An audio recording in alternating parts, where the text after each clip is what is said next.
que vaya con su Biblia al libro de Hechos, capítulo 2, verso 42.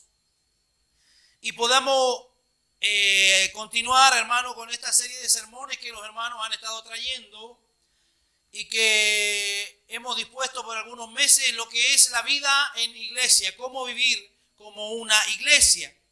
Hoy día quiero hablarles de acuerdo a la fraternidad y el vínculo de paz y de amor que debe haber en cada uno de nosotros.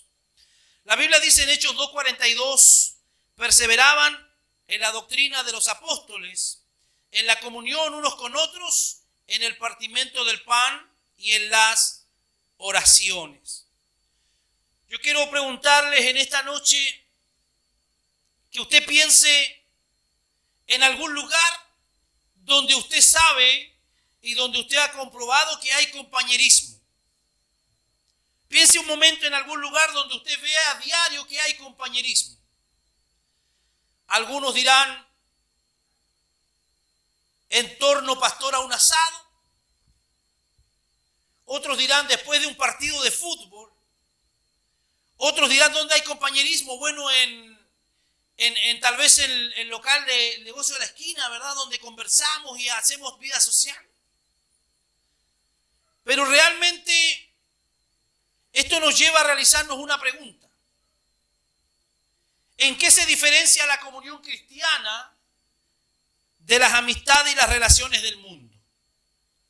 Aun cuando ellos se llevan muy bien, aun cuando lo pasan muy bien, aparentemente, aun cuando vemos que ellos disfrutan el estar juntos, hay una gran diferencia entre la comunión cristiana y las amistades seculares o las relaciones del mundo. Lo que realmente diferencia la comunión cristiana con los restos de las relaciones es el amor de Cristo. Lo que marca la diferencia, hermano, entre una reunión de un club deportivo y una reunión de miembros de la iglesia es el amor de Cristo. En las, hermanos, enseñanzas que estamos dando, vamos a estar conversando acerca de la comunión que existe dentro de la iglesia. Específicamente, cómo los miembros de la iglesia se aman unos a otros en la base del vínculo de la unidad que Dios ha formado en nosotros. ¿Qué caracteriza las sanas relaciones de la iglesia? Consideremos primero la pregunta de cómo nosotros como cristianos debemos relacionarnos unos con otros.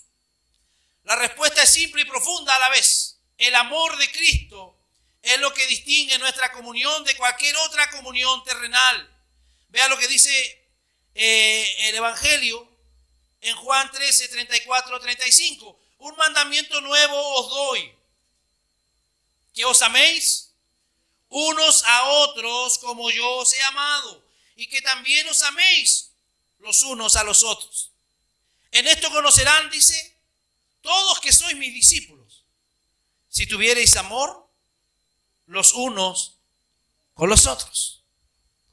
Lo que va a evidenciar que realmente somos buenos cristianos y verdaderos cristianos no es la denominación, no es el letrero que podamos tener en la iglesia, sino que lo que a nosotros nos va a mostrar como verdaderos cristianos es el amor que debe haber en cada uno de nosotros. Hermanos, y lo único que hace posible nuestra comunión en la iglesia es el amor de Cristo. Porque usted viene de un contorno totalmente diferente. Usted viene de un entorno muy diferente del que yo vengo. Y los hermanos que van a llegar y que van a venir a la iglesia en los próximos años vienen de un sistema totalmente diferente al nuestro. Pero aun cuando en nosotros hay tanta diferencia, hay algo que nos une. Y eso que nos une es más poderoso que nuestras diferencias. Y ese es el amor de Cristo. ¿Cuántos dicen amén? Es importante el amor. Porque Dios se glorifica cuando personas que tienen poco en común, excepto Cristo, conviven en amor genuino. Puede mirar al que está a su lado a esta hora, o puede mirar al que está atrás suyo. Y usted comienza a hacer una lista y comienza a ver, hoy tenemos algunas cosas en común, la verdad que muy pocas cosas tenemos en común. Pero ¿qué es lo que nos hace a nosotros permanecer genuinamente sirviendo al Señor? Es el amor de Cristo. Esta es la razón por la que Pablo en Efesios capítulo 3 habla y dice que aquel conflicto que había entre los pueblos gentiles y judíos, ahora dice ellos son una sola familia, unida que se llama la iglesia. Podemos pensar en ello por algún momento. ¿Por qué Dios muestra su gloria al mundo a través de nuestro amor en la iglesia? Porque nuestro amor modela, aunque sea un reflejo pálido de lo que es el amor de Dios. San Juan capítulo 17, versos 22 y 23 dice: la gloria que me diste yo les he dado, para que sean uno, así como nosotros somos uno, yo en ellos y tú en mí, para que sean perfectos. ¿En qué? En poder. Para que sean perfectos en fuego, no, para que sean perfectos en unidad, para que el mundo conozca que tú me enviaste y que los has amado a ellos, como también a mí me has amado. Nuestro amor mutuo, arraigado en nuestra comunidad en Cristo, es una imagen de la amorosa unidad de la deidad. Si el aspecto clave de la comunión cristiana es el amor, pasemos algo de tiempo esta noche reflexionando qué es lo que es el amor. Amor es una palabra y un concepto tan común que tenemos que asegurarnos de que no se convierta en algo sin importancia. La verdad que no siempre hablamos del amor.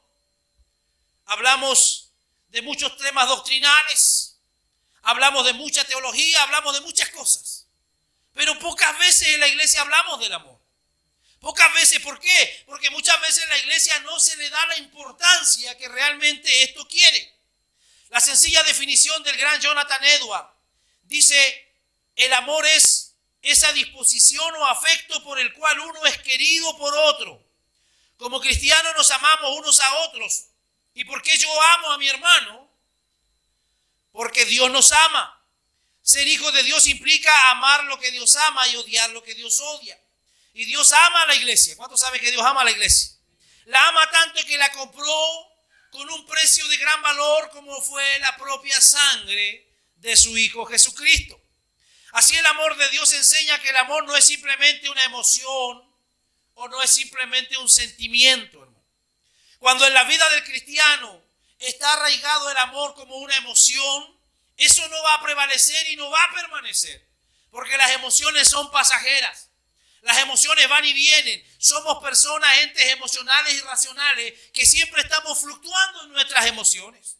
Por lo tanto, el amor no puede estar fundado en las emociones.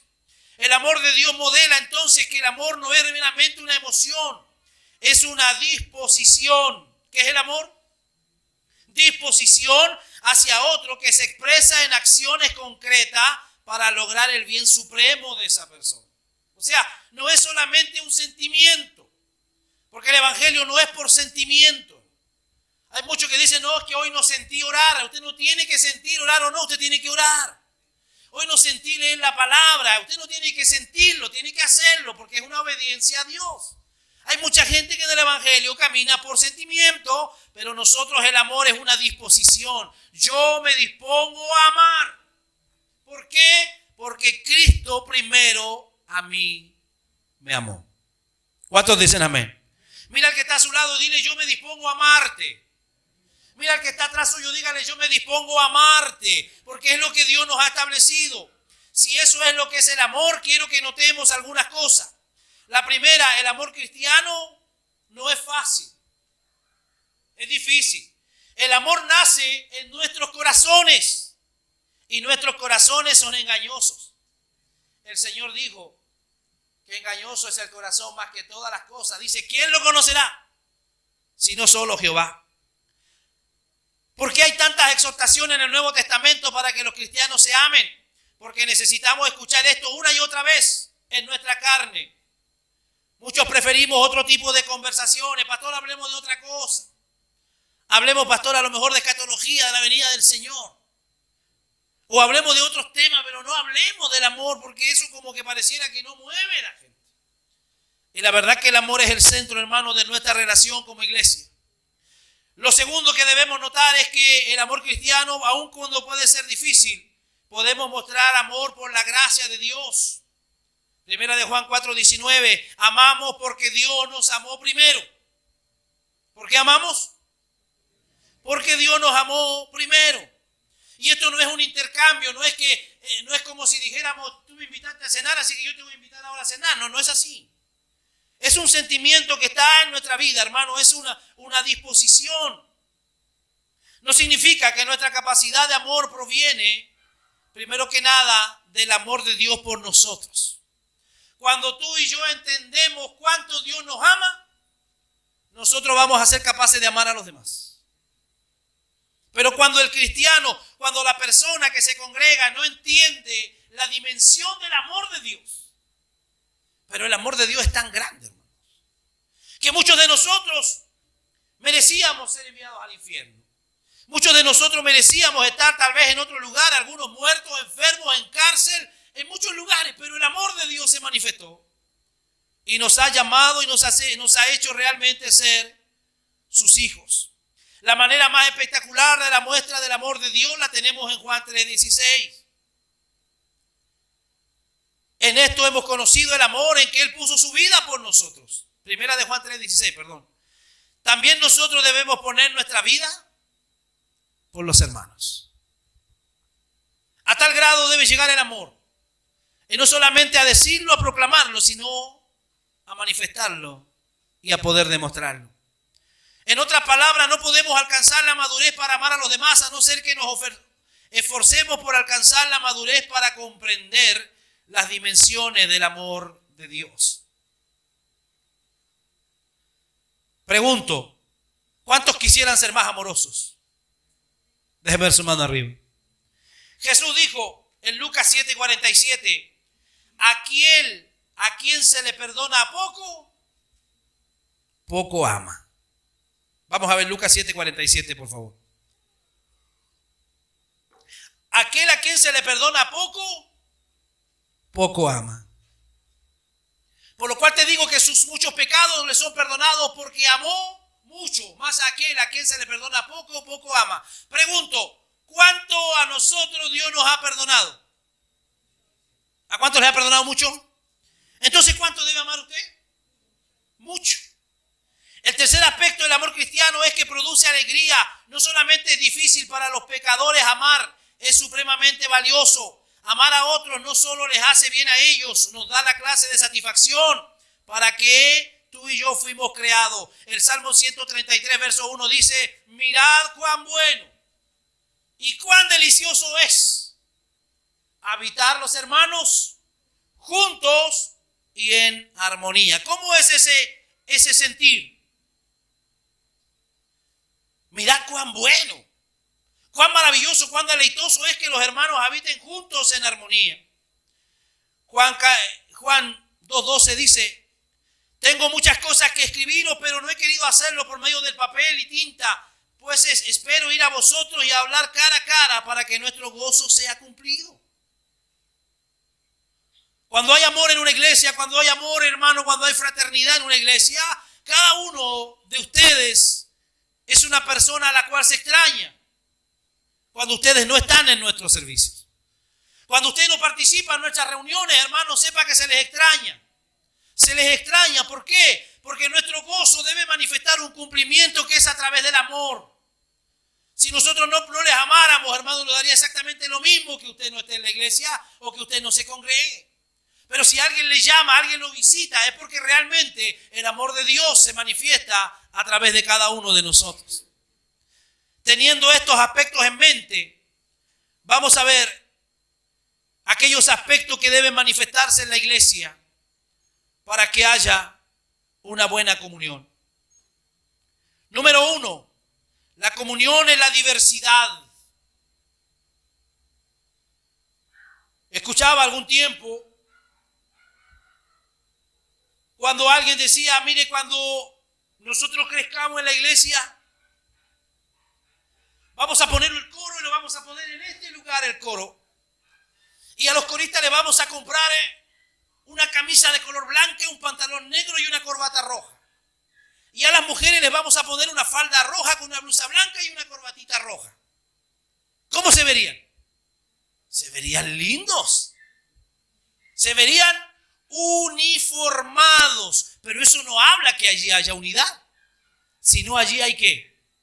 Uniformidad. Y la uniformidad no es lo mismo que la unidad.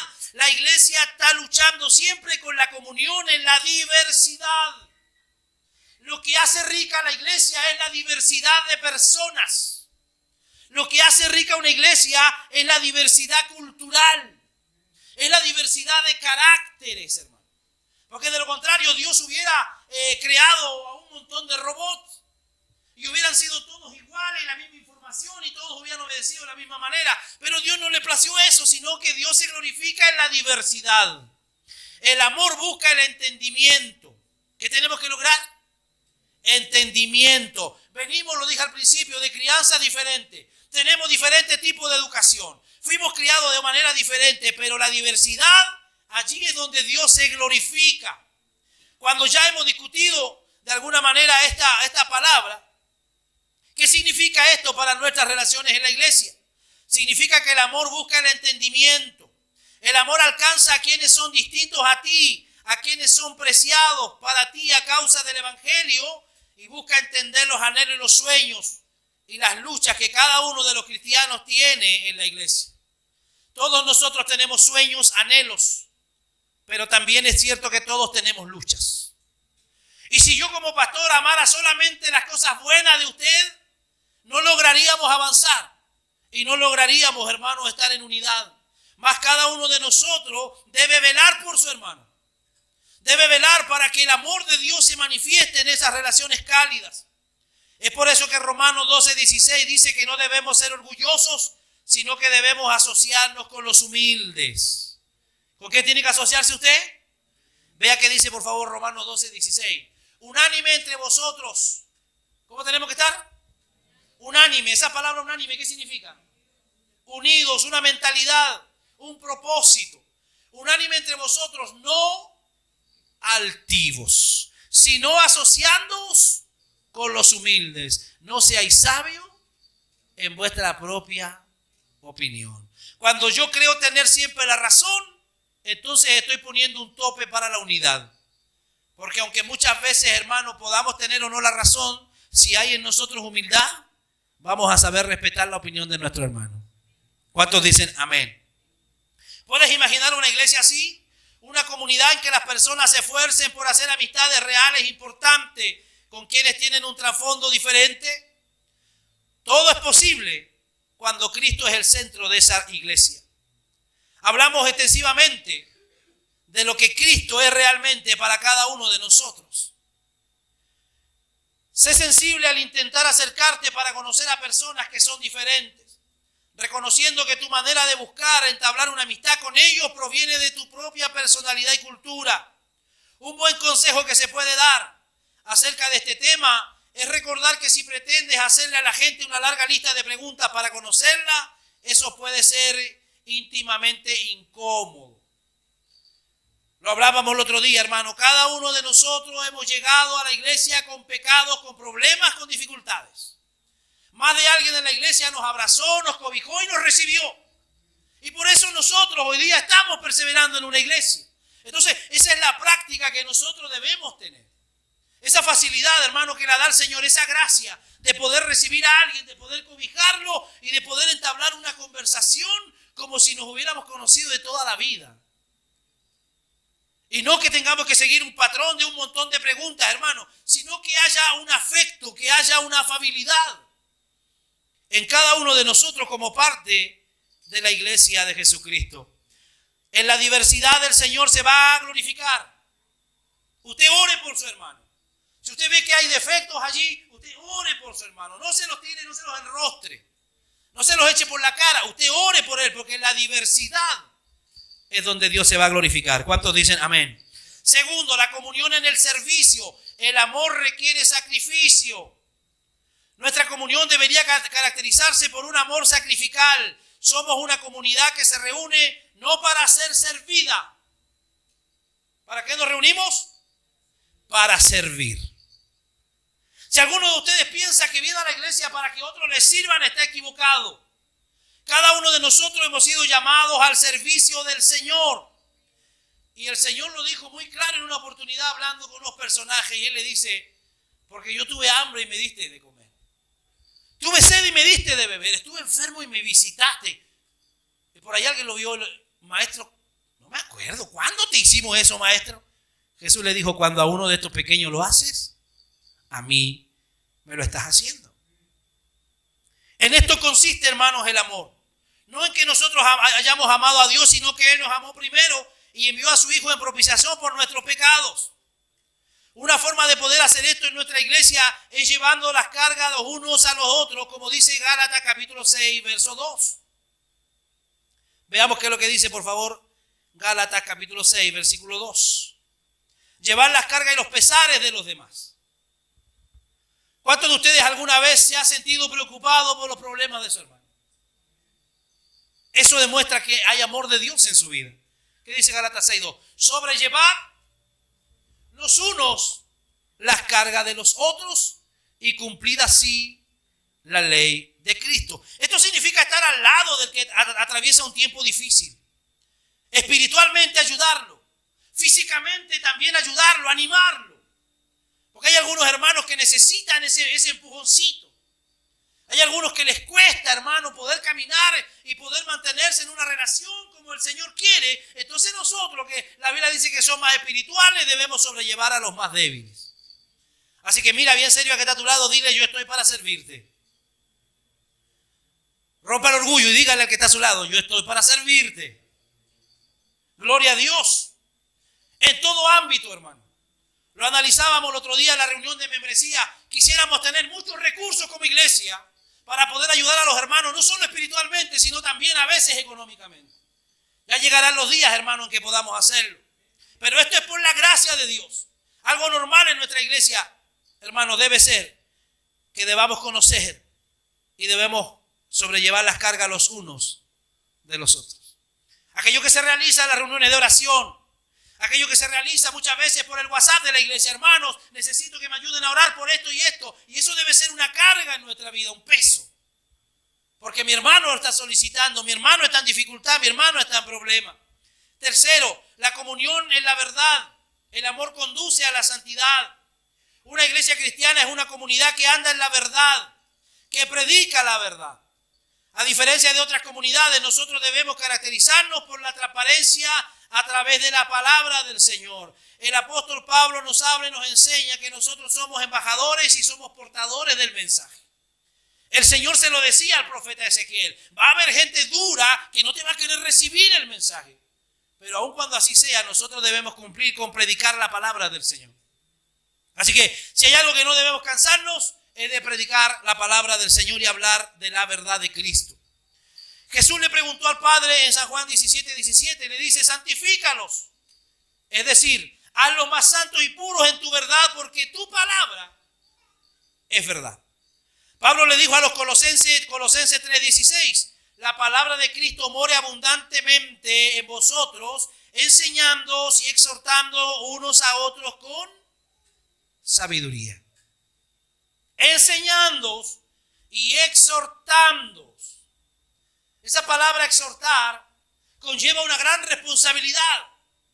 Conlleva, hermanos, una preocupación. Conlleva tratar de hacer volver al pecador de su error. Es el trabajo que cada uno de nosotros debemos tener.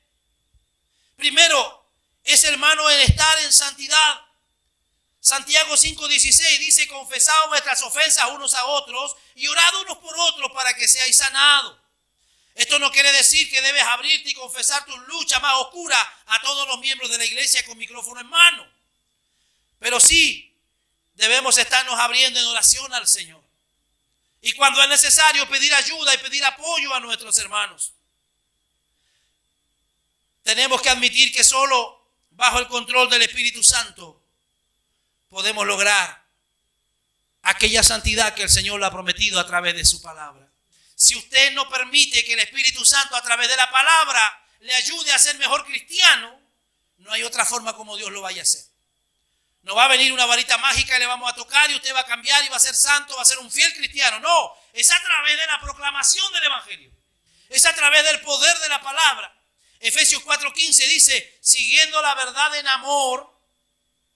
¿Cómo hay que seguir la verdad? En amor. Usted debe enamorarse de la palabra. Usted debe amar su Biblia más que su celular.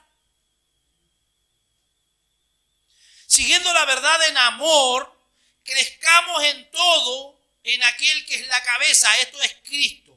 Esto incluye las interacciones normales en la iglesia, incluye las relaciones de discipulado en las que nos reunimos con alguien para enseñarle. Esto implica ejercer una supervisión espiritual mutua. Oiga, no veo bien a mi hermano, pastor. Bueno, oremos por él. No veo bien a mi hermana, oremos por él. Si ella no abre o ella no abre su corazón para contar lo que le está pasando, el Señor tiene poder para revelar cuál es la necesidad, cuál es la oración hacia donde debemos dirigirnos. Hebreos 3:13. Antes exhortaos los unos a los otros cada día, entre tanto que se dice hoy, para que ninguno de vosotros se endurezca por el engaño del pecado. El pecado aspira a engañar y nuestras mentes son propensas a divagar. Deberíamos cuidar especialmente a quienes parecen estar alejándose de la verdad. Levítico 19:17 enseña: razonarás con tu prójimo para que no participes de su pecado. Y cuando leemos Santiago 5:19 dice: si alguno de entre nosotros se ha extraviado de la verdad y alguno le hace volver, sepa que el que haga volver al pecador del error de su camino, salvará de muerte un alma y cubrirá multitud de pecados. Es lo que debemos nosotros hacer con aquel que está perdido, con aquel que está sin esperanza, con aquel que está sin fe allá afuera en el mundo. Llevar una palabra del Señor. ¿Cómo sabe usted si a través del mensaje podemos lograr que ese pecador se arrepienta? Número 4, la comunión en el perdón. El amor extiende misericordia. Nuestra comunión no solo se diferencia por nuestra disposición a amar y a decir la verdad, pero también nuestra disposición a perdonar y reconciliarnos cuando la comunión muchas veces se ha roto dentro de la iglesia o también con Dios. ¿Qué dice Colosenses 3:13? Soportando unos a otros y perdonando unos a otros. Y si alguno tuviere queja contra otro de la manera que Cristo os perdonó, así también hacedlo vosotros. Yo hablaba el otro día con alguien que me preguntaba acerca de este procedimiento. ¿Qué hacer cuando alguien siento yo que está molesto conmigo, pastor? Usted no espere que le busquen, le decía yo. Usted acérquese, dé el primer paso. Usted vaya y aunque haya hecho o no haya hecho algo, haya hecho o no haya hecho daño, vaya y pida perdón. Porque la bendición va a estar en aquel que está buscando el perdón y la restauración de su hermano. El perdón de Cristo es la base para nosotros cuando alguien peca. ¿Cuál es nuestro instinto? Bien sea de alguna manera a veces llenarnos de amargura. Otro dice: ya no quiero tener nada que ver con ellos. Otro dice: no, yo me voy a vengar por lo que me hicieron. Pero ninguna de estas posiciones, hermano, debe ser la nuestra, ya que Cristo es el único que ha absorbido la ira de Dios sobre su vida para que nosotros fuéramos perdonados y fuéramos libres. Jesús lo dijo: si no le perdonáis a los hombres sus ofensas, tampoco vuestro Padre que está en los cielos os perdonará a vosotros. Debemos practicar la misericordia, sabiendo que personas en la iglesia pecarán muchas veces contra usted. Muchas veces habrán personas que van a blasfemar, que van a hablar mal de usted, que lo van a mirar feo, que lo van a despreciar, no sé, que lo van a dejar con la mano estirada. Muchas veces va a ocurrir eso dentro de las iglesias. Pero debemos saber, por un lado, creer que los demás tienen buenas intenciones en sus palabras y en sus acciones. No podemos andar siempre, hermano, nosotros pensando en la maldad. ¿No le ha pasado a usted, no se ha encontrado usted alguna vez pensando ya que alguien tiene algo contra usted? Hoy parece que la hermana tiene algo contra mí. A veces son puras suposiciones. A veces la hermana tuvo un mal día. A veces la hermana anda enferma, a veces anda decaída. Pero hay gente que se pasa presuponiendo y eso lo ata en la iglesia. No permite fluir la bendición que Dios tiene para nosotros. Así que, ¿qué es lo que tenemos que hacer? Siempre pensar que hay buenas intenciones en las acciones y en las palabras de la gente. Una buena regla de oro es nunca suponer las intenciones de alguien. Considera que como cristianos pertenecemos a Cristo. En la eternidad, unos con otros vamos a estar reunidos por los siglos de los siglos. ¿Cuántos van para allá? Levante su mano el que va a estar y espera estar con Cristo por una eternidad. Allá nos vamos a ver día y noche, vamos a estar todo el tiempo.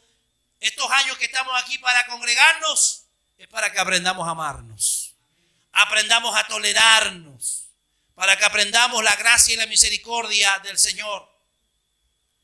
Número 5, comunión en el sufrimiento. El amor produce aquella quietud y aquella comodidad aún en el sufrimiento. El apóstol Pablo dice en 2 de Corintios capítulo 1, 4 y 5, Cristo nos consuela en todas nuestras tribulaciones para que podamos también nosotros consolar a los que están en cualquier tribulación por medio de la consolación con que nosotros somos consolados por Dios. Porque de la manera que abundan en nosotros las aflicciones de Cristo, así abunda también por el Cristo mismo nuestra consolación. Porque Dios permite a veces algunas situaciones en nuestra vida para que nosotros podamos comprender a aquellos que están sufriendo. Para que nosotros podamos comprender a aquellos que están atribulados. Si Dios no la atribulara a usted, usted nunca podría tener compasión del que está atribulado, del que está sufriendo. Jesús no tuvo que tocar al leproso para sanarlo, sino que lo hizo para expresar compasión y para demostrar que Él no puede contaminarse, sino que Él limpia al sucio y al abatido. Como iglesia nosotros somos el cuerpo de Cristo, experimentamos lo que Jesús experimenta. Esto significa que a veces sufriremos, pero seremos consolados a través del Espíritu Santo. Los cristianos no fueron hechos para sufrir solos. ¿Cuántos dicen amén a eso? Si estás sufriendo, una de las formas en las que Dios quiere consolarte es a través de la iglesia. Repito, cuando tú estás sufriendo, una de las maneras como Dios te puede consolar es a través de la iglesia. Por eso es un error garrafal cuando la gente está sufriendo quedarse en casa. Cuando la gente está sufriendo dejar de congregarse es lo peor que puede hacer, porque a través de la reunión con los hermanos, a través del saludo, a través de una oración, a través de algo, Dios va a provocar una consolación en nuestra vida. A través de un cántico, a través del portero cuando lo reciba en la puerta, Dios algo va a hacer. Entonces necesitamos, hermano, tener ese convencimiento en nuestra vida. Ofrecer consuelo a alguien que sufre realmente no es la clase de cosas que puedas marcar tu lista, ni es algo en lo que puedes alistarte. Primero debes construir relaciones y luego, cuando lleguen las pruebas, debes estar listo para estar disponible. La Biblia dice que cada uno de nosotros debe estar listo y dispuesto para toda buena obra. ¿Para qué debe estar listo usted? Para toda buena obra. No sabemos con qué nos vamos a encontrar el día de mañana, pero debemos estar dispuestos y listos para poder darle a alguien una palabra de aliento. Para poder poner la mano sobre alguien que te lo pida con necesidad. Para poder orar por un enfermo, para toda la necesidad que enfrentamos a diario, hermano. Debemos estar siempre listos y dispuestos porque esa es la obra del Señor. Número 6. La comunión como un solo cuerpo, el amor considera el todo. Existe un sexto aspecto a considerar. La Escritura nos llama a amar y a estar comprometidos con toda la congregación, no solo con un subconjunto. Mi compromiso como cristiano debe ser con toda la congregación, no solo con los que me caen bien, no solo con los que yo tengo afabilidad, no solo con los que yo puedo conversar, sino que mi compromiso es con toda la iglesia. Resalta la realidad que tomar la cena del Señor juntos como iglesia nos une como un solo cuerpo. Pero ¿cómo podemos ser fieles para amar a toda la congregación cuando simplemente no es factible conocer bien a todos los miembros de la iglesia? ¿Cómo puedo yo amar, pastor, a alguien al ver con el que yo nunca converso? Bueno, dese un tiempo y converse con esa persona. Dese un tiempo, hermano. Si converse con esa persona para que usted lo pueda conocer y para que de alguna manera el Señor pueda testimoniar a través del Espíritu cuál es la necesidad de mi hermano. La verdad que en la iglesia hay mucho trabajo, hermanos. Cuando la gente dice en la iglesia no hay nada que hacer, ¿por qué? Porque la gente tiene entre ceja y ceja que trabajar en la iglesia es solo estar aquí en el púlpito. Y ese es un error grande, hermanos. Hay mucho trabajo que hacer en la iglesia.